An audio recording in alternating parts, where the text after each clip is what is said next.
dushima Imana cyane kubw'umugisha twagize no kuba Imana yaturinze tukaba turi hano kugira ngo twumve ijambo ry'Imana, izina ry'Imana rihabwe icyubahiro. Nandi mahirwe meza ijuru riduhaye, kandi wenda uretse ko abantu bakunda ibintu bishobora kuba bifite indi miterere itari isanzwe bamenyereye kugira ngo babone uko babyita igitangaza cyangwa ikindi kimenyetso kidasanzwe, iki ni igihamya Imana ibiduhaye yuko yifuza ko dukira, cyane cyane ko ibitatujyanye ahandi cyangwa se ngo inaduhishe gahunda ifitiye ubugingo bwacu, aho butishimira kwidushura binyuze mu ijambo ryayo. Tudukwiriye kubishimira Imana. Muri uyu mwanya tugiye kwigana icyigisho kivuga imiterere y'inzira ifunganye n'umugambi w'Imana mu gufungana kw'iyo nzira. Impamvu tugiye kwiga aya magambo muri iki cyigisho nk'uko n'ubundi aboneka muri Matayo igice cya 7, nuko hari igihe abantu benshi usanga bijujutira umurongo ijambo ry'Uwiteka bari bahamagarira kunyuramo.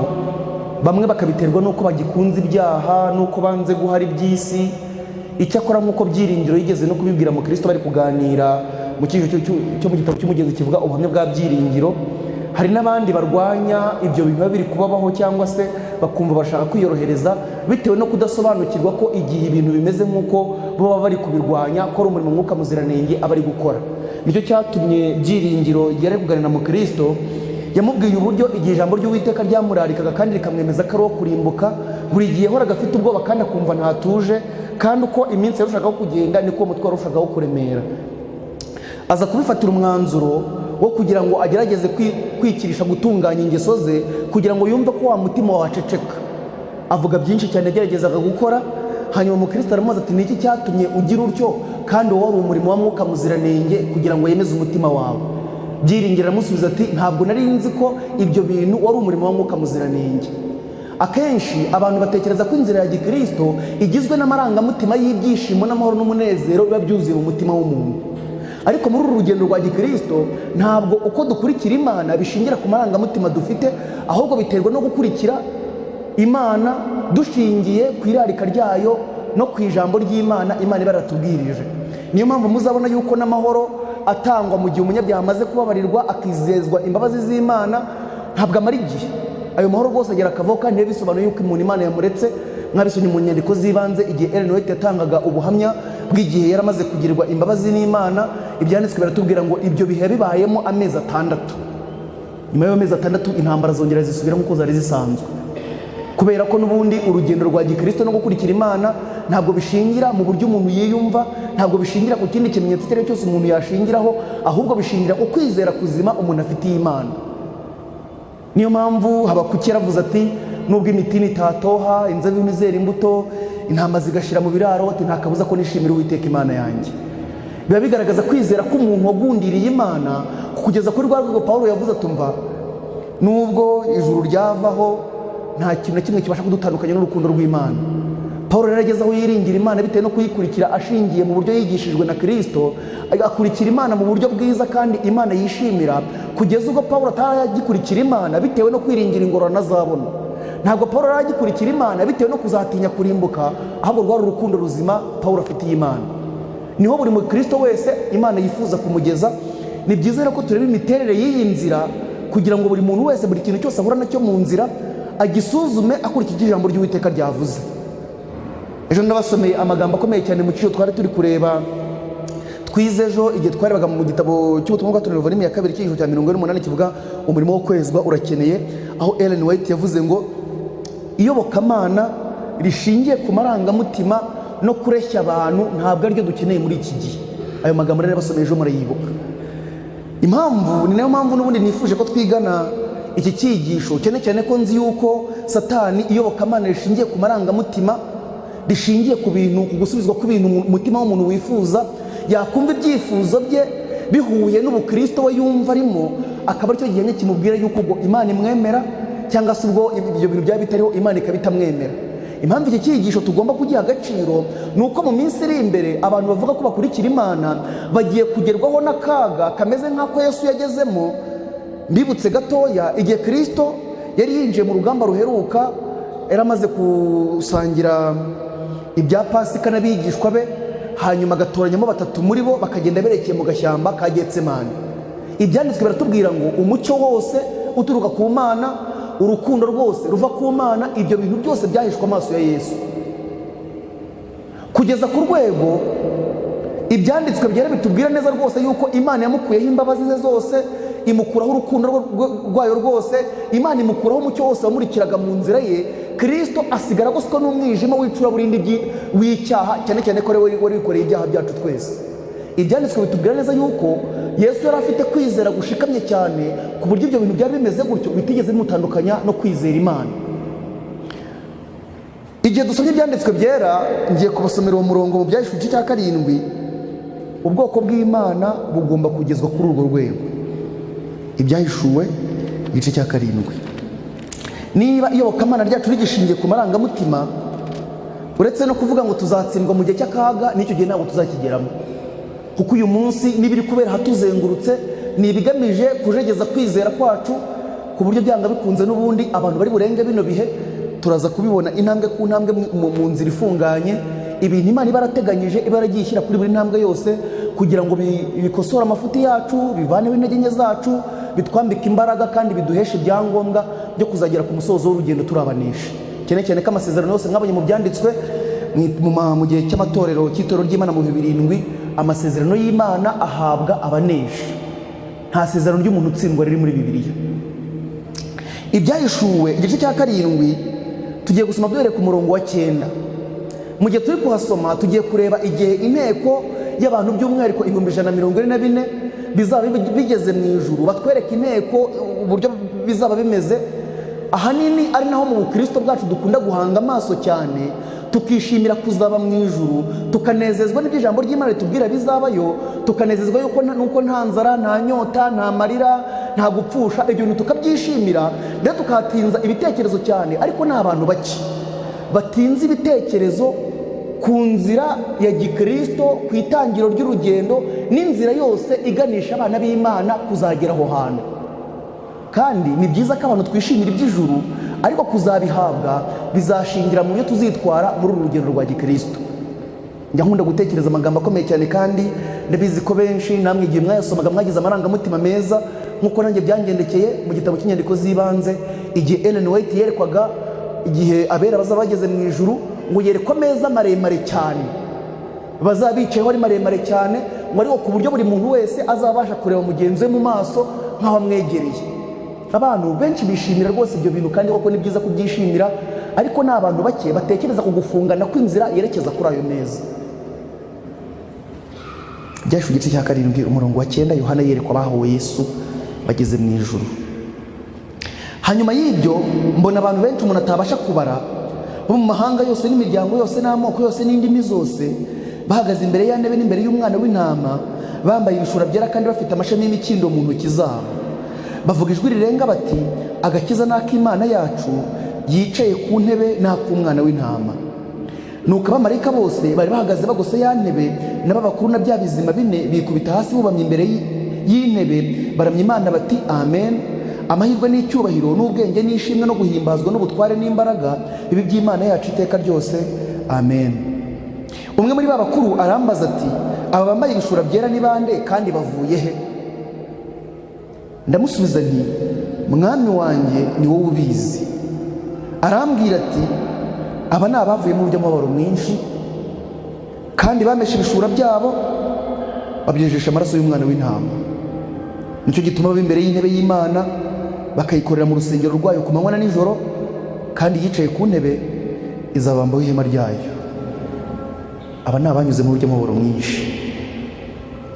Iyi nzira abantu bagomba kunyuramo niyo nshaka ko dutekerezaho, n'ibiyigize, kugira ngo buri muntu wese asuzume umugabane arimo, kandi mu gihe Uwiteka kiturarika buri muntu wese kibasha gukora amahitamo meza akava mu nzira mbi. Ndagira ngo buri muntu wese atekereze kuri uyu muruho, cyangwa se iyo ibyanditswe bitubwiye ngo aba ni abanyuze mu by'amabaro mwinshi. Uyu mubabaro mwinshi uvugwa nibyo koko ni igihe cy'umubabaro wa Yakobo aba bantu banyuzemo, umubabaro uzaba ushishana cyane mu gihe ubwoko bw'Imana buzaba buri kuwunyuramo. Ku ruhande rw'abakiranirwa bazaba bari kugerwaho n'ibyago 7 by'imperuka, kandi murabizi ko igihe ibyago birindwi by'imperuka bizaba biri gusukwa, abakiranirwa ako kaga kazaba kari kubageraho bazakagerera ku bantu bitondera amategeko y'Imana kandi baramya Imana by'ukuri, bavuga ko kuba ako kaga kari kubageraho ibyo bintu biri guterwa n'abo bantu niko kubahagurukira bakabahiga ngo babice kandi babarenganye, kizaba ari igihe kitoroshye. Ariko se umuntu ashobora kwicara akaba yarabatijwe, akaba yitabira gahunda z'itorero, imyaka igatambuka buri mwaka, noneho akazisanga muri kino gihe kandi akazisanga muri iyi mbaga y'abantu tubonye yarageze mu ijuru. Bigenda bite? Kandi umuntu agomba kunyura hehe kugira ngo azabe muri aba bantu? Matayo igice cya 7. Matayo igice cya 7 umurongo wa 13 hari umutwe w'amagambo uvuga ngo irembo rifunganye. Munyure mu irembo rifunganye, kuko irembo ari rigari n'inzira ijyana abantu kurimbuka ari nini kandi abayinyuramo ni benshi. Ariko irembo rifunganye n'inzira ijya mu bugingo iraruhije kandi abayinyuramo bangana iki? Ni bakeya. Birasa naho Yesu nk'uko mubizi iki cyigisho ni ingingo imwe mu ngingo ebyiri Yesu yasoresheje icyigisho cyo ku musozi igihe yaramaze kugaragariza abantu mu buryo busobanutse amahame y'ubwami bw'Imana. Birasa naho Yesu yashyize abantu imbere amahitamo akomeye cyane nk'uko Ellen White yabivuze. Yaravuze ngo Yesu igihe abwira abantu uko kumukurikira bimeze ngo ntabwo ajya bashyeshyenga, ngo ahubwo ababwira neza yuko kumukurikira abantu bagomba kwiyemeza umuruho, bakemera kwikorera umusaraba bakamukurikira. Muri uyu murongo muribuka amagambo twize mu byigisho n'ishuri kuri Sabato bibara bakuze kwiga Bibiliya mu mwaka wa 2014 mu gihembwe cya 4, ni ibyigisho byitwaga kuba umwigishwa. Hari harimo icyiciro cya 13 cyitwaga ikiguzi cyo kuba umwigishwa. Bavuze amagambo ku ngingo ya indi yo kwisoto nimugoroba niko bayita, itangiye nyine icyo cyigisho cya 13 bakigifite muze kuyarebamo. Baravuze ngo mbere yuko buri muntu wese abatizwa ngo agomba kubanza kumenyeshwa yuko hari umutwaro Kristo yamuteganyirije agomba kwikorera, ngo kandi ko aramutse atawikoreye adashobora kuba umwigishwa we. Ariko mu gihe cyose tumaze mu itorero ni abantu bake cyane abaza amakuru y'uyu mutwaro twateganirijwe n'Imana tugomba kwikorera, kandi noneho no mu bawuzi ni abantu bake cyane bemeye kuwikorana ubudahemuka.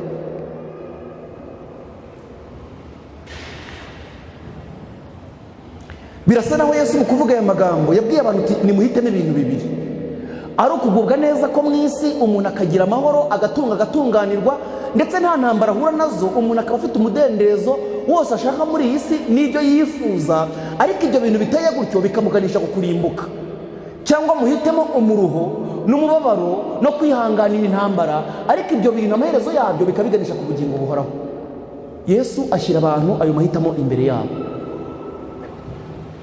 Mu gitabo mfite hano cyitwa Abahirwa ni bandi, iki mfite ni cya kindi cya 2, amagambo ari kuri page 90. Abafite cya kindi cya mbere muzayasanga kuri page 117. Bavuga kuri rino somo ryo muri Matayo cya 7:14, irembo ry'imatanwa n'inzira ifunganye nibyo bigera ku bugingo buhoraho. Ellen White yaravuze ngo nk'uko Kristo yarabimenyereye igihe baga ari kwigisha abantu, hari impamvu ebyiri ibyanditswe bitubwira zatumaga Kristo yigishiriza mu migani. Ndababwira imwe muri zo iboneka mu gitabo cy'imigani ya Kristo, cya gitabo cya mbere ni kuri page ya 5. Baranditse ngo imwe mu mpamvu atumaga Kristo yigisha akoresheje bino bigereranyo tugiye gusoma nuko ibi bintu Kristo bikoraga gutya ngo nibwo byatumaga ukuri yigisha abantu gufatika mu bwenge vuba. N'igihe bazabongeye kubona bino bintu mu byaremwe ahabazengurutse, ibyo bigatuma mu ukuri kw'ijambo ry'Imana Kristo yabigishije kandi bakashobora kugutekerezaho no kugira ngo kongere kugaruka mu bugingo bwabo. Mu gihe cya Kristo abantu muri Palestina babaga mu mijyi ifite inkuta ziyikikije, kandi akenshi yabaga yubatswe ku dusozi cyangwa ku misozi minini. Amarembo yafungwaga izuba rirenga, yabaga ari hafi y'imanga n'inzira zirimo ibitare, kandi umugenzi wabaga ataratahuka nimugoroba akenshi amaraniraga kwihuta kugira ngo amanuke aho hantu haruhije agere ku irembo butarira. Uwakererwaga yarakingiranwaga. Igihe Kristo avugaga igihe tugezemo, yafashe amateka y'isi yose ayakubira mu masaha 12 agize umunsi. Abwira abantu ati mugire umwete wo gukora mugifite, wo kugenda mugifite umucyo. ati mugire umwete wo kugenda butarira, kuko iyo bumaze kwira murabyibuka Yesu yongeye guca n'undi mugani, avuga umugani w'abakozi. Nyir'uruzabibu yahamagaye mu ruzabibu, n'ubundi yongera kugereranya amateka y'isi ayashyira mu gihe cy'amasaha 12, avuga neza umurimo ugomba gukorwa mu isaha ya 12 kuva saa 11 kugeza saa 12, ko n'ubundi ari umurimo ugomba kuba uteye ubwoba, cyane cyane ko ari umurimo uzawerekeza mu mwijima w'icuraburindi isi yose igomba kugeramo bidatinze. Niyo mpamvu natwe iki kigereranyo Yesu yakoresheje tugomba kugenda twihuta butatwiriraho, cyane cyane ko gukingwa k'urugi ndaza kukubasomera muri Luka 13 uru rugi rugomba gukingwa. Niyo mpamvu tugomba kugira umwete ku ruhande rwa buri muntu wese. Inzira y'Imatanwa azamukaga igana imuhira aho baruhukira yatumye Kristo yegeranya n'inzira ya Gikristo. Yaravuze ati, inzira nabashyize imbere ni impatanwa, irembo rirafunganye, kwinjira biraruhije, kuko itegeko ry'izahabu ritegeka kwiyambura ubwibone bwose no kwikunda. Ni iby'ukuri hariho inzira nini, ariko amaherezo yayo ni ukurimbuka. Igihe ushaka kuzamuka, kuko ari inzira iterera, ukwiriye kujyana na bake, kuko abantu benshi bahitamo inzira imanuka. Abantu ntibakishimire imbaga nyamwinshi, ntibakishimire ibintu bya rubanda nyamwinshi. Nicyo byanditswe bitubwiye, mu gihe ushaka kuzamuka muri cya gitabo cya mbere ko banditse, mu gihe ushaka kuzamuka mu nzira, kugenda mu nzira y'Uwiteka, ukwiye gukomeza guterera, ngo kuko inzira imanuka igana ku kurimbuka, kandi abantu bayinyuramo ni benshi. Bityo rero ukwiriye kwemera guhitamo kujyana na bake, ariko bagana ku bugingo buhoraho. Iki nawe nubwo ukwiriye kukimenya, kimwe mu bintu bikomeye cyane bizanarimbuza abantu Yesu aciye mu mugani w'abararikwa babi. Hari abantu bazarimbuzwa n'abo bashakanye, hari abantu bazarimbuzwa n'inshuti mbi. Ellen White avuga ku kurimbuka kwa Sodomu na Gomora igihe Loti yazariraga bikarimbuza umugore we. Ellen White yaranditse ngo hari abantu benshi muri iyi si b'abakristo ngo bumva ko ijuru ritaba ijuru mu gihe abo bakunda batarigiyemo. Niyo mpamvu abantu bazarira mu gihe umugabo atumva ibintu, mu gihe umugore atumva ibintu, mu gihe inshuti n'abavandimwe bigaragara yuko runaka wiyeguriye Imana muzatandukana ukagira igihombo gikomeye. Abantu bagakomeza kurwaza bitewe n'uko hari igitekerezo cyo mu mutima wa kamere kandi kibi kineza Satani. Hari ukuntu umuntu yumva aba ataba umupagani, ngo agende asayishe, asambane, yibe, akora ibiteye isoni, ariko akabona nanone kwiyegurira kuba umukristo nyakuri, gukurikira Imana mu buryo bumaramaje, akabona bizamuteza akaga kandi bizamutera igihombo, ku buryo abantu basa nk'aho baremye irindi yobokamana ry'umuntu uri hagati na hagati. Kandi ubwo bukristo ntabwo bubaho. Umuntu aba ari uw'Imana cyangwa akaba ari uwa Satani. Buri muntu wese rero akwiriye guhitamo. Niyo mpamvu bari kutugaragariza amahitamo uburyo Yesu yashyize imbere yacu. Mwumva ukuntu ateye.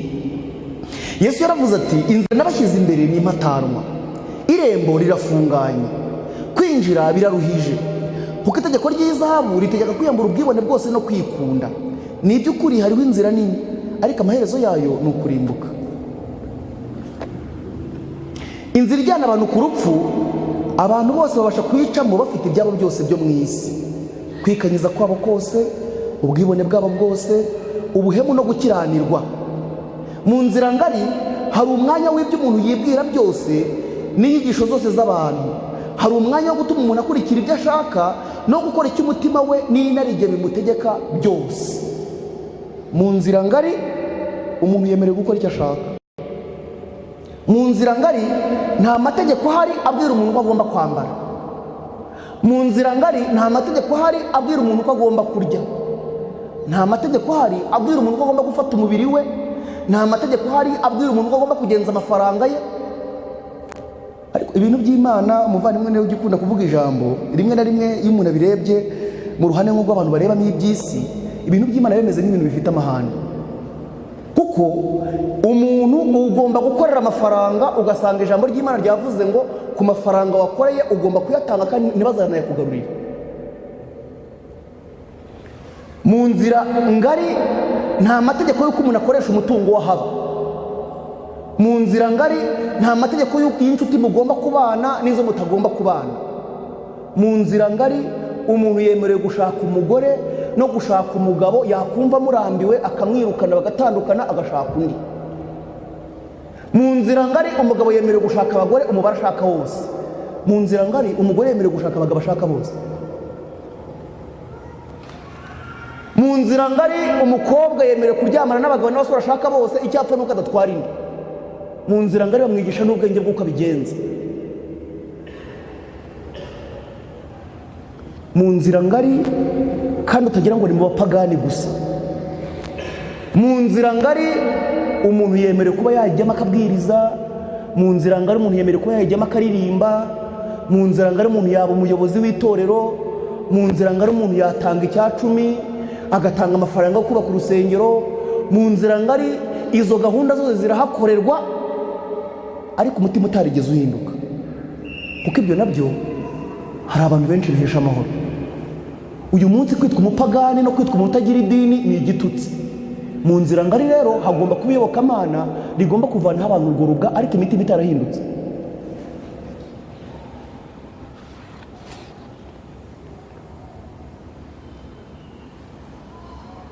Inzira ijyana abantu ku rupfu, abantu bose babasha kuyicamo bafite ibyabo byose byo mu isi, kwikanyiza kwabo kose, ubwibone bwabo bwose, ubuhemu no gukiranirwa. Hari umwanya w'ibyo umuntu yibwira byose n'inyigisho zose z'abantu. Ngo ni inyigisho z'iki? Niyo mpamvu buri gihe kimwe mu ntambara zikomeye cyane muri iyi minsi uzabona ni ibyigisho byigishizwa ku ruhimbi. Isi igomba gushyirwa mu mwanya, ibyigisho byose bituma umuntu abura amahoro mu mutima we bigomba kuvanwa mu nzira. Kandi iyi niyo miterere y'ubutumwa bwiza. Imiterere y'ubutumwa bwa Marika wa 3 ni ukuvana abantu mu mahoro. Ijambo ry'Uwiteka hamwe na Mwuka Muziranenge rikabemeza ko arabo gucirwa w'iteka bitewe no kwica amategeko y'Imana. Hanyuma iryo teka bakiriho bamara kuryemezwa bakamanika amaboko nta kintu kimwe bagifite bakireguza, ubutumwa bwa Marika wa 3 bukongera bakaberekeza kuri ntama w'Imana ukuraho ibyaha by'abari mu isi. Nta munyabyaha n'umwe ushobora gukizwa atariyumvamo ubukene, atariyumvamo akaga arimo. Ellen White yabigereranyije mu kigereranyo cyiza cyane mu gitabo cy'imigani ya Kristo. Aravuga ngo abantu bagomba kumva ububabare bw'ibikomere byabo, nibwo gusa bashobora kumva uburyo bakeneye umuganga. Ariko umuntu ari gufata abantu batumva n'ikibazo barimo agahita ababwira ngo icyo bapfa nuko bizera. Mu Kristo yarabapfiriye. Yesu yigeze kuvuga amagambo aboneka muri Yohana 8:21. Aravuga ati dore ndagenda, ati namwe muzanshaka, ati nyamara muzapfana ibyaha byanyu. Niyo mpamvu mu nzira ngari agomba kuyobokamana bitavana abantu mu mutekano bavukanye. Ubundi imiterere y'iyi nzira ngiye kubasomera ikintu gikomeye ko ndaza kukibasomera mu nyandiko z'ibanze no ku iherezo ryacyo. Impamvu inzira ifunganye tugiye kubona Imana yatumye imera nk'uko imeze igafungana ni kubw'impamvu z'ibintu bibiri. Imana yatumye ifungana kugira ngo abantu bige kwitandukanya n'ibintu byose bya kamere y'iyi si bibacikeho. Iyo niyo gahunda ya mbere y'Imana. Indi gahunda ya kabiri y'Imana mu gutuma inzira ifungana, ndaza kubasomera muri Bibiliya ikintu cyantangaje cyane, ni ugutuma umuntu yishingikiriza ku Mana mu buryo bwuzuye no mu kantu n'ubwo kaba ari gatoya, ntiyigere yiyiringira.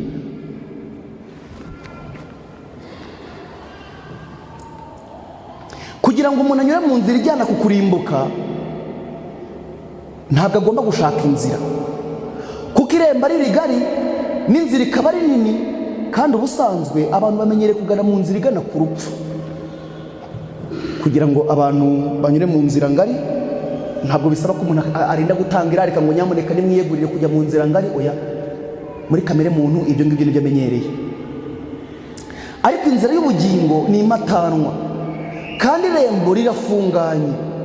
Ubaye wihambiriye ku cyaha icyo ari cyo cyose gishobora kukwiboheraho, wasanga yuko inzira yakubera imatanwa ukaranirwa kwinjira. Iyi miterere y'iyi nzira gufungana kwayo, ntimugire ngo ni ukwiyambura icyaha mu buryo bworoshye gusa. Mwibuke amagambo twasomye mu Byahishuriwe 7, ataba n'abanyuze muri y'amaboro mwinshi kugira ngo umuntu yiyambure ibyo kamere yamenyereye. Uru ni urugamba rubabaza umubiri n'umutima, ku buryo uhura n'umuntu mu nzira ukagira ngo bamukubise cyangwa bamuhemukiye cyane nta muntu wamukozeho, kubera intambara ziri kurwanirwa mu mutima we. Ukabona umuntu mu maso ye yasuherewe, icyakora wamubaza ati amakuru yawe ko muri utameze neza, akagusubiza ati ni meza, cyane cyane ko akubwiye n'intambara ariho, ntabwo wabyemera, wakumva ari n'umuntu wataye umutwe kuko nta gaciro bifite. Ariko mu gice cya 24 mu magambo nabasomeye dutangira cyitwa ahera cyane, Ellen White yaranditse ngo mu gihe twitegura kugaruka kwa Kristo hagomba kubaho kuzinuka icyaha mu bwoko bw'Imana, ngo kubw'ubuntu bw'Imana no kubw'umuhati wabo udacogora. Iyo nteruro no kubw'umuhati wacu udacogora muzayica wakarongo. Baranditse ngo kubw'ubuntu bw'Imana no kubw'umuhati wabo udacogora bagomba kuba abaneshi mu ntambara barwana n'ikibi. Uyu muhati udacogora utera kubabara byinshi abantu badashaka, ntabwo mushaka kuva mu mutekano rimwe.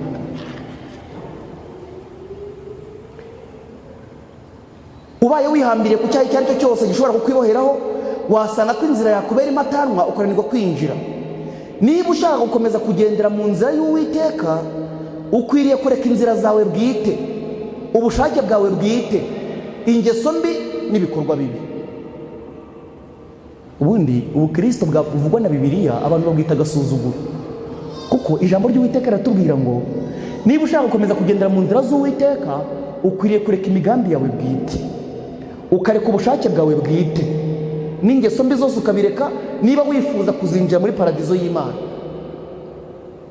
Kugeza ku rwego umuntu agomba kumera nka Yesu, amagambo bamuvuze yakomeye cyane mu gitabo cy'ibifuzwe byose mu gice cya 21.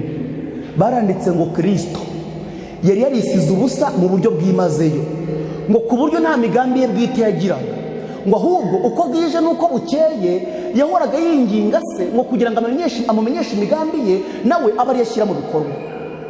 Ariko twebwe ko tunategura na za gahunda, tugafata n'iminsi yo kwiyiriza ubusa ngo kugira ngo Imana ikunde ibikire mu bikorwa. Umva, umukristo akaba hari ikintu agambiriye, hakaba hari ikintu agundiriye, akabyiyiririza ubusa icyumweru kigashira ngo Imana ikunde ibimuhe.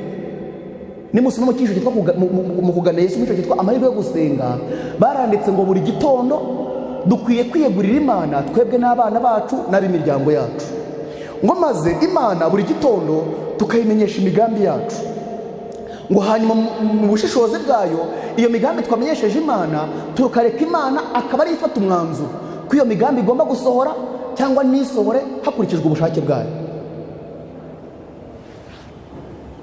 Wakwiyereka abantu biyiririza ibintu by'iyi si badashobora kwiyiriza ubugingo bwabo. Kandi kimwe mu bintu nababwiye, iyi nzira ituma Imana yaremeye ko ibimatanwa, umuntu agomba gutandukanywa n'ibintu byose bya kamere y'iyi si, kandi umuntu agomba kwiga kwiringira Imana ku buryo bwuzuye, kugira ngo mwumve ko kwiringira Imana ikintu kugomba kuzatugezaho. Ngiye kukibasomera mu gitabo cy'inyandiko z'ibanze, cyane cyane yuko niyo minsi nge namwe turimo, kandi izagenda irushaho gukomera uko iminsi izagenda itera imbere, kugira ngo mwumve urwego dukeneye kwiringiramo Imana. Ngiye kubasomera amagambo ari mu gitabo cy'inyandiko z'ibanze paje 67. Twishimiye muri aya materaniro ko buri kintu cyose, buri ngingo yose twigisha tugomba kubabwira aho yanditse, kandi namwe mukabyisomera. Ikibazo wenda nuko usanga n'abantu benshi batafite n'ibitabo, batanabitunze, kubera ko murabizi ko mu badive hahenda ibitabo. Kubizera benshi b'Abadivantiste, telefone ntabwo zihenda, inkweto ntabwo zihenda, nta modoka ihenda, hahenda ibitabo. Kumubwira ngo igitabo cy'inama ku mirire n'ibyo kurya kigura 12,000 ahita yifata mu mutwe ati mwagiye mureka kutwica, ati 12,000 wumva umuntu yabivana. Ariko ndibuka indirimbo imwe tujye dukunda kuririmba, harimo amagambo avuga iby'agakiza kava mu nzandiko, mukwiriye kubigura kandi mukabyitungira. Paje 67 igitabo cy'inyandiko z'ibanze, hari umutwe w'amagambo avuga inshingano yacu mu gihe dutegereje igihe cy'akaga. Mwumve, mu gihe Imana tunyuza muri iyi nzira ifunganye, intambwe ku ntambwe buri muntu wese akagenda yihanganira ibyo ahura nabyo, intambwe ku ntambwe umuntu akagenda yiga kwiringira Imana, intambwe ku ntambwe umuntu akagenda yiga kwitandukanya n'iby'isi bimuboshye.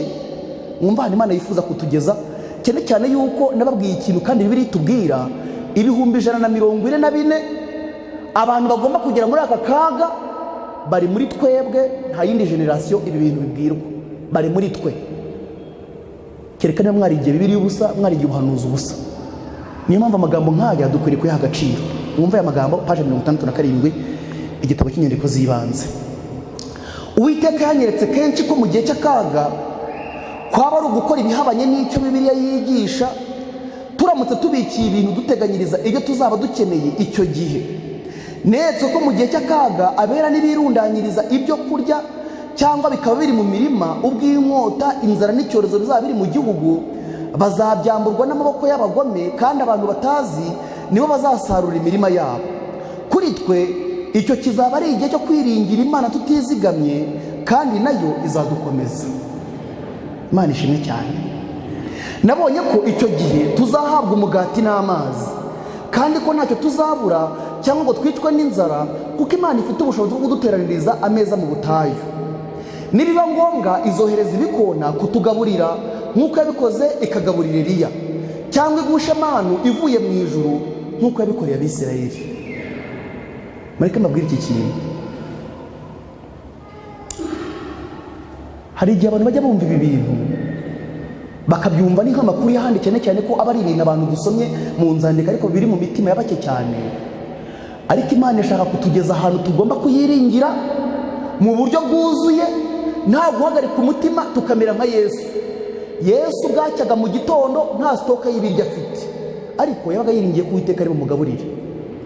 Yesu bwacyaga mu gitondo, bwaba buri kugoroba akaba atazi ahari burare kuko nta nzu yagiraga, ariko akaba azi ko Uwiteka ari bumushake hari burambike umusaya. Ariko mureke mbabwire ikintu gikomeye cyane. Uyu munsi uko ubuzima burushaho gufungana, uko ubuzima burushaho kuruhanya, niko abantu bavuga ko bajya mu ijuru bari kwiga amayeri na tekinike zigomba gutuma bakomeza kubona iby'isi, ariko kandi batiyeguriye Imana, aho kugira ngo bige kuyiringira. Reka mbabwire iki kintu. Ibihe by'akaga biturindiriye, hari igihe abantu babibwirwa bakumva ikintu bashobora gukora ni ugufata ingamba z'ukuntu bazabyirinda, ngo bizagere bafite amafaranga ahagije, ngo bizagere bafite ibyo kurya bihagije. Ntabwo ikintu kizatambutsa abantu mu minsi y'akaga iturindiriye ntabwo ari tekinike n'ingamba abantu bafashe. Ikintu kizadutambutsa mu gihe cy'akaga katurindiriye imbere ni ukwitandukanya n'isi mu buryo bwuzuye no kwiringira Imana 100%. Nicyo cyonyine kizadukiza. Reka mwumve amagambo akurikiyeho. Mu gihe cy'akaga inzu n'amasambu ntacyo bizamarira abera. Nyamara uyu munsi bari gushwanisha benshi mu bizera bacu, ugasanga bari mu manza bari kuregana mu nkiko, ugasanga ibintu byabatesheje umutwe ntibagisinzira. Inzu n'amasambu, umuntu akariganya akemera agakora iyo byabaga agatanga na ruswa ngo akunde yubaka inzu.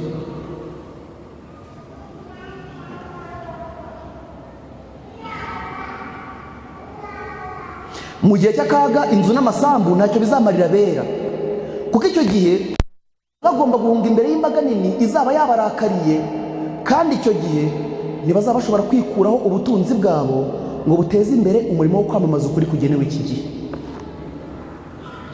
Ubundi kimwe mu bintu bikomeye cyane mu nama Satani yize, ariko muri iyi minsi bwo ari kuzikoresha mu rwego rwantangaje. Ubundi ndagira ngo mbabwire ngo abadivantiste umunsi wa karindwi, uretse natwe abantu bose bagiye baho kuva itorero ry'Imana ryabaho, buri butunzi bwose dufite, buri mpano yose dufite, igihe cyacu, amashuri abantu biga, buri kintu cyose dufite kugeza no ku bana tubyara n'inzu tubamo na buri kantu kose, ntabwo Imana ikaduhera kugira ngo dukune duhinduke abakomeye mu isi. Imana ibiduhera bwa mbere kugira ngo ikize ubugingo bwacu, kandi kugira ngo iteze umurimo wayo w'ivugabutumwa wo gukiza ubugingo bw'abandi. Niyo mpamvu igihe Kristo yasubizaga Petero amubajije ikibazo ngo twebwe abasize ibyacu tukagukurikira tuzahembwa iki, yamubwiye ibintu bitatu. Icya mbere ni ukwicara ku ntebe 12 bagacira imanza inzu ya Isirayeli. Icya kabiri aramusubiza ngo abasize ibyanyu byose mukankurikira. Ibyo bintu mwasize nzabibakubira inshuro 100 muri ubu bugingo. Abantu mwasize ibyanyu byose ku bwanjye no ku bw'ubutumwa bwiza muzabikubira inshuro 100 kandi mubone ubugingo buhoraho. Ariko nimwumva impamvu ebyiri zigomba gutuma umuntu asiga ibye, ni ku bwa Kristo no ku bw'ubutumwa bwiza, ntabwo ari ku bw'imibare kubera ko umuntu yabuze uko agira. None ikibazo ni bangahe muri iyi minsi bakora buri gihe bitewe no gukurikira Kristo, kumuhesha icyubahiro no gukiza ubugingo bwabo, kandi bagakora buri kintu cyose kugira ngo bakize ubugingo bwa bagenzi babo. Nigeze kubabwira ikintu Ellen White yanditse mu cyiciro kibanziza igisoza mu gitabo twajya mu minsi y'imperuka, aravuga ngo nta muntu n'umwe uzajya mu ijuru adafite byibura undi muntu umwe yaryinjijemo. Arandika ngo nuramuka wibonyeyo nuko hari undi muntu byibura umwe uzaba uri mu ijuru kubera wowe. Ibi bintu nigeze kubibwira umuntu umwe ahita ambwira ati wowe waragikemuye kubera ko ukoresha amaguru ukabwiriza. Ndamubwira ntabwo aricyo ngibyo byanditswe byera byavuze. Nababwiye amagambo aboneka mu gitabo cy'Ibifuzwe ibihe byose igice cya 36 cy'uko igihe umuntu afite imibereho ihwanye n'ibyo avuga ko yizera, iyo mibereho ye igira imbaraga ntakumirwa ituma abantu bakizwa. Nta hantu na hamwe uzigera ubona Nikodemu bamuvuga ko yagiye kubwiriza. Nta hantu na hamwe muri Bibiliya uzasoma urwandiko Nikodemu yanditse. Ariko Nikodemu yatanzweho ubuhamya bwantangaje. Baravuze ngo igihe Kristo yaramaze gupfa, amaze kuzuka, amaze gusubira mu ijuru, ngo Nikodemu yashyize kwizera kwe ku karubanda, ngo maze afata umutungo wose yari afite atera inkunga umurimo w'ivugabutumwa itorero rya Gikristo ryari riri gukora, cyane cyane ko ariko ryari rigitangira rikeneye amafaranga menshi, kandi abantu bari barigize hafi ya yose bari abakene basize n'ibyabo. Baravuga ngo Nikodemu kubera uwo murimo yakoze ngo ahinduka umukene, asigara ahesuzugurwa n'abantu bamwubahaga. Abantu benshi n'urwo rwego banga kugeraho, kandi Nikodemu ntabwo icyo kintu yigeze cyicuza. Nimusoma inzandiko Paulo yandikiye Abatesalonike mu gitabo cyakozwe cya Ellen White, baravuze ngo igihe Paulo yiyeguraga mu murimo w'Imana, Paulo yari agiye akoresha umutungo wose yari afite mu murimo wo kuvuga ubutumwa bwiza. Igihe wari umaze gushira, Paulo nta nubwo yigeze abwira abakristo ngo niho amafaranga bazajya bamwishyura, ahubwo byanditswe biratubwira ngo Paulo atangiye kubaha amahema. Ikintu gitangaje ubundi mugomba no kumenya, ngiye kubasomera muri Bibiliya impamvu Imana ibishaka gukora bino bintu mu gitabo cy'Abalewi igice cya 19. Mwumve gahunda Imana ibifite. Abalewi igice cya 19.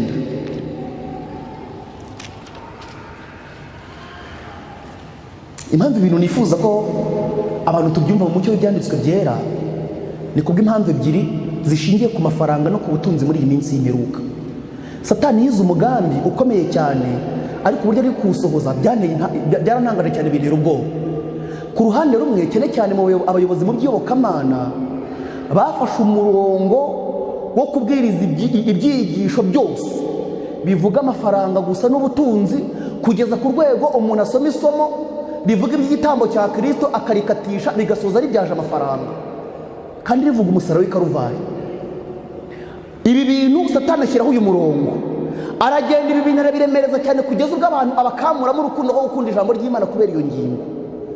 Aho ni ku ruhande rumwe. Ku rundi ruhande aragenda atera abizera kwivumbura. Muzumve buri gihe no mu biganiro hirya no hino nicyo kintu kivugwa, ku buryo umurongo wose wanditse muri Bibiliya ubwira abizera gutanga amafaranga, ubwira abizera gutanga amaturo, ubwira abizera gutanga icyacumi. Abizera babona umurongo muri Bibiliya nta mwuka w'Imana urimo, ahubwo bakabona umurongo ugamije kubakora mu mufuka gusa, kandi wanditse muri Bibiliya. Ibintu murabyumva Satani bigenje.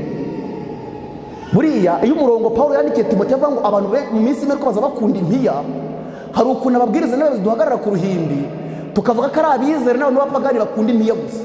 Uku gukunda impiya Satani yabishyize mu nzego zose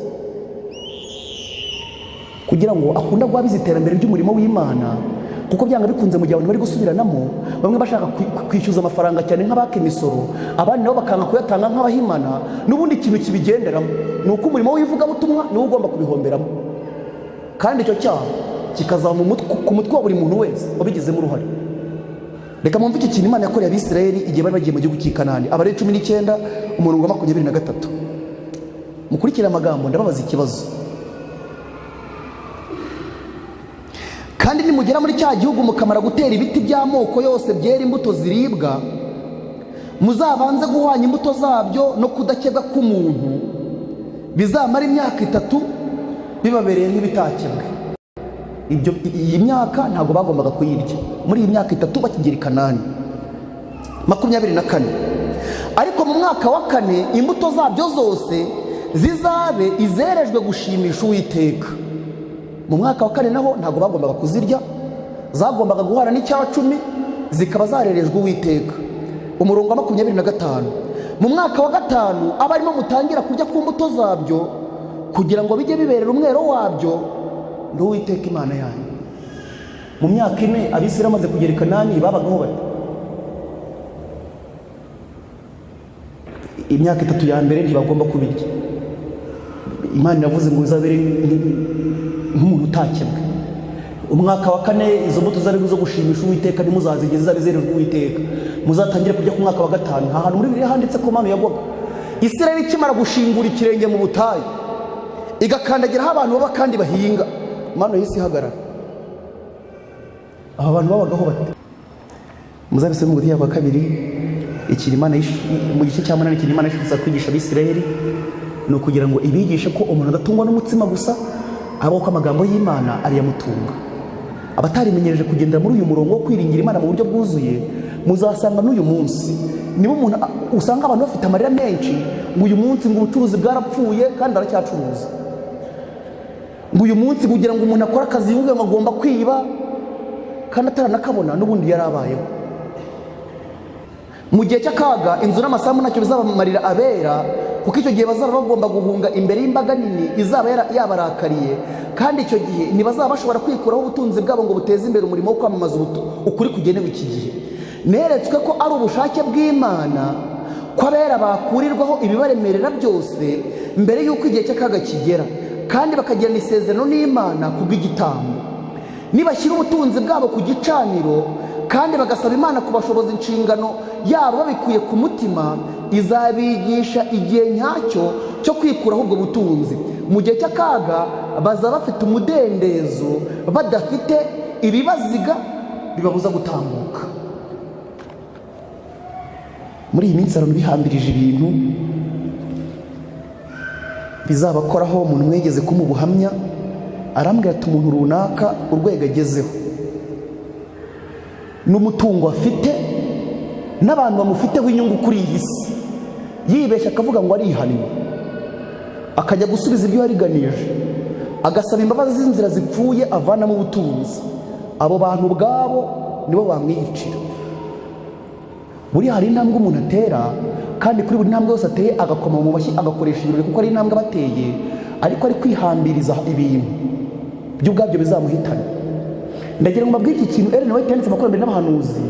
Ndagira ngo mbabwire ngo muri iyi minsi y'imperuka buri muntu wese ajya akora, buri muntu wese agira umuhati wa mugani wo mu mubwiriza umurimo werekeje amaboko awukorana umwete, kandi Uwiteka ahire imirimo y'amaboko yanyu. Ariko ibintu byo gushaka kurira no kuzamuka mu buryo bwihuse ngo mushyikire urwego abandi bariho, nimushake mu byitondere. Kuko ndagira mbabwire iki kintu, iyo umuntu yuriye igiti akagenda akagera mu bushorishori nawe igiti kigarukira, ka kantu kaba gahuha n'umuyaga kigonda. Ndagira ngo nkubwire ngo ibi bintu muzabirebe niba mwarigeze mukiri bato yakurira ibiti. Iyo umuntu ageze kuri kariya gati ko mu bushorishori ntabwo ashobora kumanuka ngo asubire inyuma byemere. Gusubira inyuma konyine kuba ari uguhubuka, kuko kariya gati ugomba kugafata witonze. Wibeshye ukavuga ngo ugiye gutera intambwe zo gukanyeganyeza cyane karavunika. Nta gusubira inyuma no guhubuka, ntabwo ari ukongera kumanuka mu ntera. Niyo mpamvu abantu bareba urwego bishyizeho,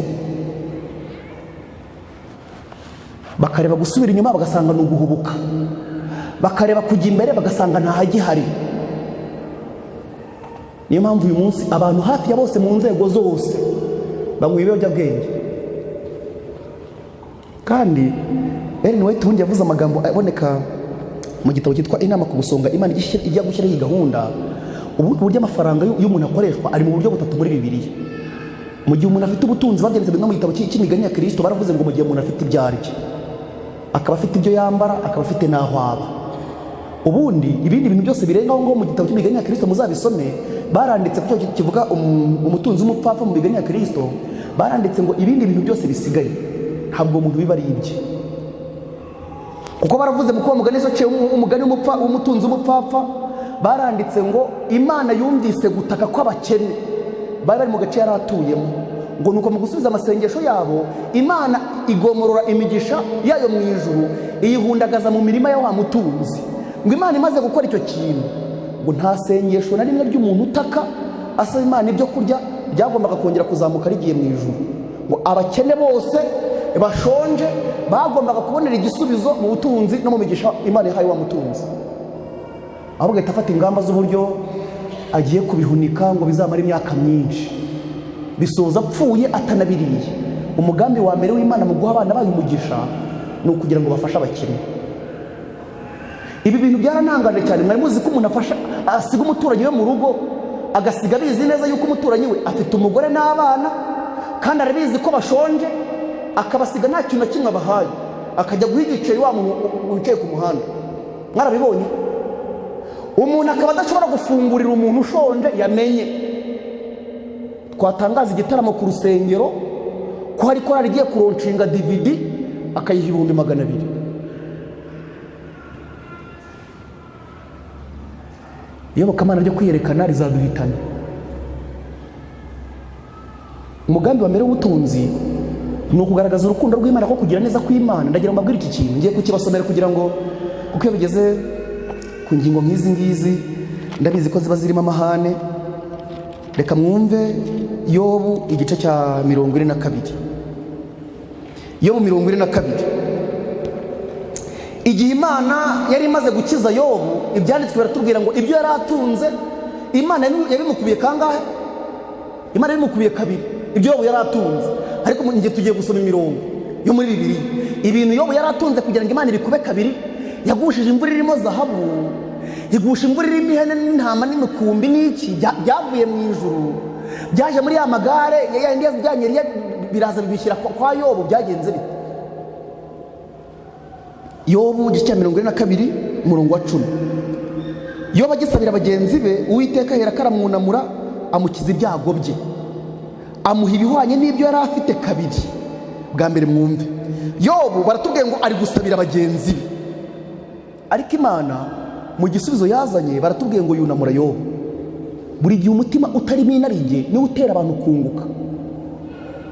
Agisabira bagenzi be, Imana yamwunamura imuha ibyo yari afite inshuro ebyiri. Yabimuhaye iterero. Umurongo wa 11. Nuko abavandimwe bose bamusangana na bashiki be bose n'abari baziranye nawe bose, basangirira nawe mu nzu ye, baramuririra kandi baramuhumuriza kubw'ibyago Uwiteka yari yaramuteje byose.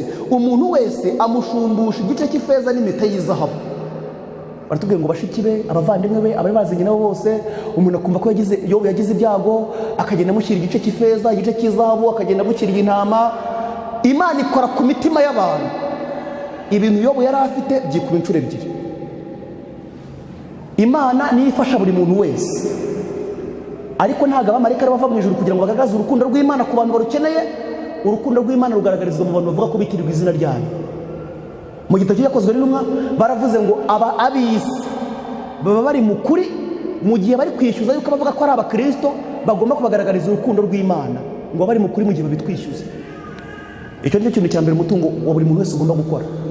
Ikindi kintu cya kabiri ibyanditswe bitubwira, ubundi n'amafaranga yonyine aba muri Bibiliya. Ikindi kintu cya kabiri Bibiliya ivuga ni amaturo y'ubushake. Icya gatatu ni icya cumi. Ibyo bintu uko ari bitatu nibyo Bibiliya ivuga ku mitungo yacu. Ibindi bintu byose biba ari ubutekamutwe. Ni amaturo y'ubushake, ni icya cumi, ni ugufasha abakene. Ibintu byo kugira ngo abantu bakatakate hirya no hino. Igihe kimwe nigeze kuba ndi kumwe n'umwe mu bizera bacu ariko ufite urwego runaka arimo, turi kwiga mu materaniro. Arambwira ati rero ugiye kudufasha n'umuyobozi mu rwego rw'itorero. Ngiye kubafasha iki? Ugiye kutwigisha icyigisho cy'ubusonga. Mwese murabizi muri Abadivantiste twese tuvuze ubusonga tuba tuvuze amafaranga, ariko ntabwo ariko bimeze. Ntabwo ubusonga ari amafaranga yonyine.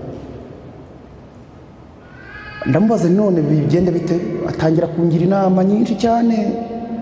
Ndamubwira nti kugira ngo umutwaro worohe kandi Imana ishaka bibeho, ibintu ni bibiri. Icya cumi n'amaturo byanditse muri Bibiliya. Arambwira ati byanditsemo. Wasomye ayo masomo ukayabwira abantu kugira ngo buri muntu wese amenye inshingano Imana imuha muri uyu murimo. Hari ukuntu abantu twafashe umurimo w'Imana tuwuhindura uwacu, tuwushyiramo n'amabwiriza yacu. Ariko umurimo w'Imana ibyanditswe biratubwira ngo ntabwo ugomba kugira ikimenyetso cy'umuntu umurimo w'Imana ugomba kugumana ikimenyetso cy'Imana. Niyo mpamvu nababwira yuko iyobokamana rivugwa na Bibiliya abantu benshi baryita agasuzuguro, kubera ko kuri buri ngingo yose Imana ifite amabwiriza itanga. Ikabwira umukristo uko agomba kwambara, ikabwira umukristo uko agomba kurya, ikabwira umukristo uko ibyo agomba kunywa, yewe n'amasaha ikayashyira ati ntukapfe kuryagagura. Mu nzira ngari nta tegeko rimwe ribuza umuntu gukora icyo ashaka ribamo. Ariko reka mwumve aya magambo kuko byarantangaje. Bibiliya ibwira umuntu wihannye ko agomba kwaturira abo yahemukiye, abo yibye akabasubiza ibyo yabibye n'inyungu zabyo. Yarangiza uwo muntu ibw'ayo magambo igahita ihindukira ikongera ikamubwira ngo abantu bose bakurimo imyenda, abantu bose bakwambuye, Bibiliya iravuga ngo agenda bishyuze ajye kubarega mu rukiko. Bibiliya iravuga ngo muharire abantu imyenda yabo nk'uko Data wo mu ijuru nawe yabahariye imyenda yanyu. Bibiliya ivuga ngo wishyure ibyo wariye abantu wariganije, igahita ikubwira ngo uharire abakwambuye. Abantu batavuga ko ari agasuzuguro. Ariko Imana yifuza kuzageza abantu ku gutandukana n'iby'isi byose no kuyiringira mu buryo bwuzuye 100% kugeza ku rwego Imana twiringije ngo n'igihe isi yose izaba yadutswemo n'akaga, nta kintu cyo kurya gihari n'icyo kunywa. Ibyanditswe byatubwiye ngo Imana izadutegurira neza, iduha umugati wo kurya n'amazi yo kunywa. Buri muntu wese akwiriye kwiringira Imana mu buryo bwuzuye. Ibyanditswe biratubwiye ngo inzira y'ubugingo ni impatanwa kandi irembo rirafunganye. Ubaye wihambire ku cyaha icyo ari cyo cyose gishobora kukiboheraho, wasanga yuko inzira yakubera impatanwa ukananirwa kwinjira. Niba ushaka gukomeza kugendera mu nzira y'Uwiteka, ukwiriye kureka inzira zawe bwite, ubushake bwawe bwite, ingeso mbi n'ibikorwa bibi. Umuntu ukorera Kristo ntakwiriye gukurikira iby'isi cyangwa se gukurikiza urugero rw'ab'isi. Inzira yo mu ijuru ni impatanwa ku bantu bakina imikino ishingiye ku kwikunda. Imikino ishingiye ku kwikunda ni iyihe? Umukino wose uzabona uhanganishije impande ebyiri ku isi, ukabona muri uwo mukino hari uruhande ruhanganye n'urundi, uwo mukino nta muntu w'Imana wemerewe kuwukina. Ibi bintu mushaka kumenya n'amakuru y'iyo mikino na za siporo abantu bagomba gukora, muzagende mu bisome mu gitabo cy'inama zigirwa itorero. Harimo iminsi abantu bari kuruhukamo y'ibiruhuko n'abana, imikino baba bagomba gukina kugeza ku rwego amagambo mwese bwisome mu butumwa bwatoranijwe.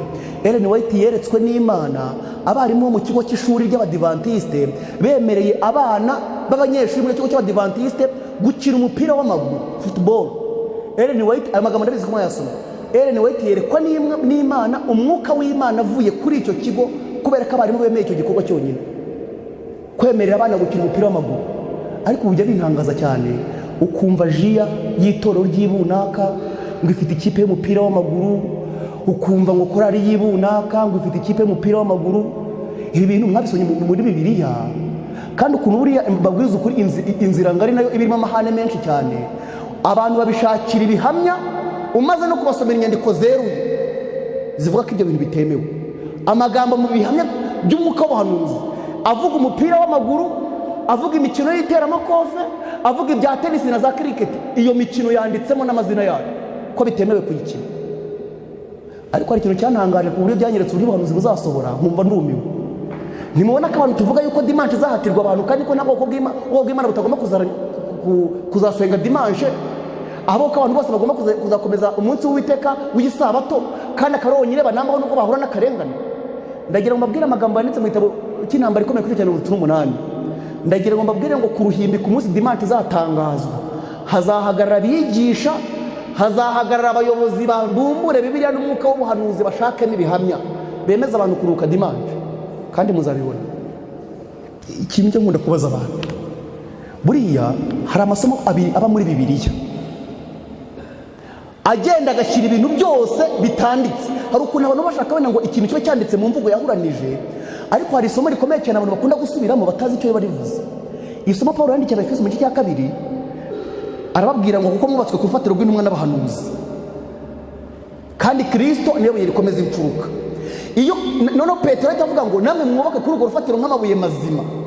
Ellen White asobanurira iryo somo yaranditse ngo abahanuzi n'intumwa nibo bantu babanje kubakwa ku rufatiro rwo Kristo, kandi abagize itorero ryose mu bihe byose by'aho by'itorero bagomba kubaka bakurikije igipimo cy'iyo nyubako, bakurikije icyitegererezo cya Kristo, bakurikije imibereho y'abahanuzi, bakurikije imibereho y'intumwa.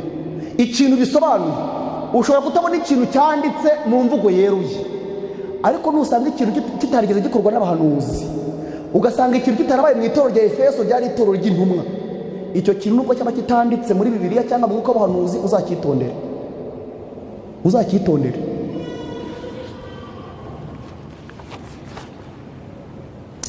Inzira yo mu ijuru ni imatanwa ku bantu bakina imikino ishingiye ku kwikunda, ni imanga n'imikogwe ku bakunda iby'isi, kuyizamukamo byabagora. Imiruho, kwihangana, ubwitange, ibitutsi, ubukene, kurwanywa n'abanyabyaha, ibyo byose Kristo yabimenyereye uko bingana. Uko niko natwe dukwiriye kubimenyera, bikaba umugabane wacu niba dushaka kuzinjira muri paradizo y'Imana. Umugabane wacu mwawumvise? Ndagira ngo ngiye kumubasubiramo uyu mugabane, mu bitekerezo mudahubutse, niwumva ibi bintu byiteguye, ukomeza urugendo rwa gikristo kandi urahirwa. Ariko niwumva utabyiteguye, genda kugira inama ya kigabo, aho kugira ngo uzabe mu mugabane w'abantu Enoti yeretswe ngo bazahomba inshuro ebyiri, batigeze barya isi ngo binezeze mu binezeza byayo, n'ijuru basoze baribuze. Uva aha ngaho ufashe umwanzuro, uvuze uti ngiye gukurikira Imana, uyu mugabane ndawemeye, cyangwa niba utawemeye uve mu rungabangabo wikurikirira isi. Umva uyu mugabane uwo ari wo: imiruho, kwihangana. Kandi ibi bintu nk'uko nabibabwiye, buri ntambwe yose ngiye kubabwira ikintu, kugeza kuri ya ntambwe Yohana yabonye abahowe Yesu bageze mu ijuru, akabwirwa n'umwe muri babakuru ngo aba ni abanyuze mu by'amabaro mwinshi. Ntabwo abantu bazagera kuri uriya mubabaro mwinshi batarabashe kwihanganira ibintu intambwe ku ntambwe. Ngiye kwa kantu gatoya, ndagira mbabwire ngo ku mukristo wakanguwe mu mutima agatangira gukora ikintu twabona ni Ellen White yakoraga buri munsi, wubwe agashyiraho ibihe byo kuzinduka mu gitondo ngo asenge kandi yige ijambo ry'Imana. Ntihazagire umuntu ubivugana imvugo yoroheje ngo yibwire ngo ibyo bintu ngo byananiye umuntu ngo ni ibintu byoroheje. No kubyuka gusa, kugira ngo umuntu yimenyereze gusenga buri gitondo, yimenyereze kwiga ijambo ry'Imana buri gitondo, ni intambara arwana, akumva ibintu byose yarabishoboye, ariko ibyo bintu byaramunaniye. Nibyo cyangwa se ugashyiramo reveye muri telefone igasona, ukongera ukayizima, ukavuga utereka nongere iminota mikeya, bigasoza izuba riraje.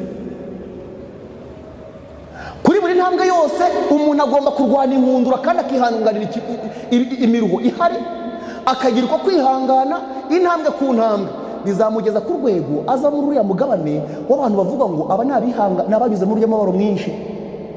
Ntabwo bizaza ngo byiture ku muntu. Ellen White yavuze ijambo nawe yishyiramo, numva rirantangaje. Mu byigisho bitatu bivuga ibyabereye imbere ya polisi mu butumwa bwatorero volume ya 3, aravuga ngo igihe cy'akaga turindiriye imbere ngo kiradusaba imibereho itameze nk'iyo dufite ubu. Ndagira ngo mbwire iki kintu, mwibuke ko abigishwa ba Yesu bari baramukurikiye, basiga ibyo baramukurikira, ariko mwibuke ko amaze kumenya ibihe by'akaga bimurindiriye imbere, yarababwiye ati ibintu by'imbaraga mwari mufite, amavuna mwakoze, dore ko bagiye bakirukana n'abadayimoni, ibibwiriza mwabwirije, umva ibyo bintu mu bire birahagije, ibintu byo kubwiriza abantu no kugenda birukanka mu misozi barabihagarika.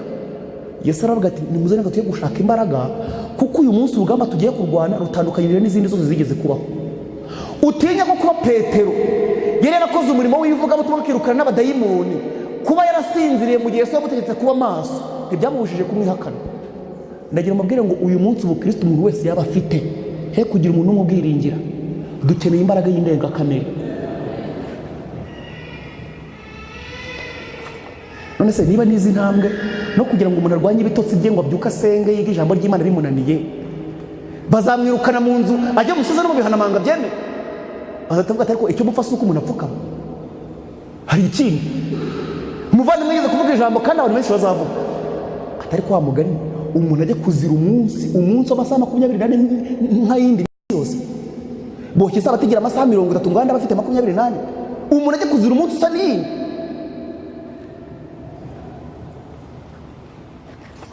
Reka mwumve uyu mugabane rero: imiruho, kwihangana, ubwitange, ibitutsi, ubukene, kurwanywa n'abanyabyaha, ibyo byose Kristo yabimenyereye uko bingana.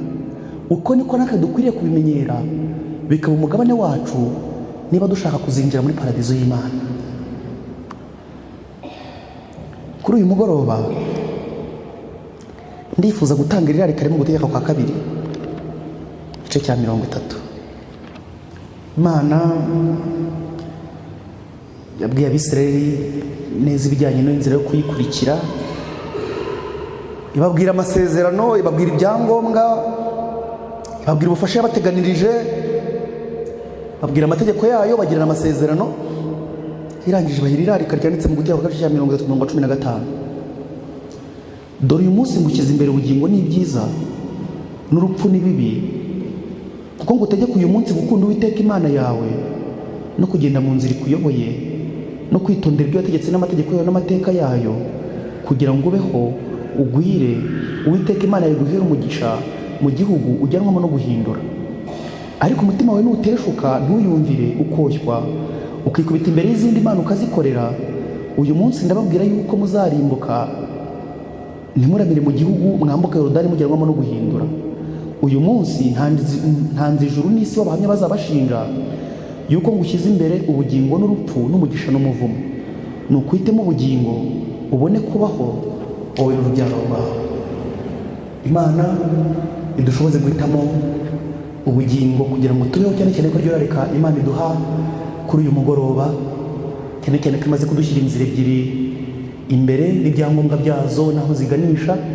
Reka buri muntu wese kubw'ubuntu bw'Imana no kubw'umuhati udacogora ahitemo gukurikira Imana, ahitemo ubugingo buhoraho kugira ngo abeho we n'urubyaro rwe. Imana idushoboze gukora ayo mahitamo mazima mu izina rya Yesu.